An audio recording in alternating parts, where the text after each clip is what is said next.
Dahal kan irraasaatiif jaaf wala keessatti haati mana obbo Furdaa Gabbataa akka gabbaateen achi buuttan sii dhabame.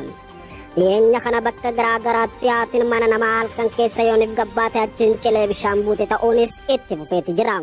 Namoottan haadha manaa bareedduu fuutanii qabdan marti keessanuu gizaa gabbaatu jala bahuudhaan yeroo ol seentu jala seenuudhaan ulee qabattanii akka eeggattan cimsinee isin hubachiifna. Oduma kanaan wal fakkaatu dargaggoon guyyaa muraasa dura cidha geggeeffate haadha mana isaa achi buutteen sii dhabamuun nutti himeeti jira. Sababbiin badinsa haadha mana isaati suuraa isii erga kaasee fuula sooshaal miidiyaa hawaasaa irratti gadhiifame ta'uu himan. Taateen kunis kan raawwate erga haadha mana isaa suuraa isii posti godheen booda dargaggoottan hedduun jala deemuudhaan koomentiilee garaagaraa kennaa fi akka turan namni kun nutti hima.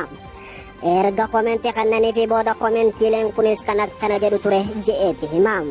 Bareedduutoo, xuuxxootoo, qalciitoo, nabsee, eessa baddee si yaade jedhee dargaggoonni hedduun koomentii wanti godhuuf haadha mana isaa yeroo hedduu dargaggoottan baay'eedhaan hordofamaa akka turte himan.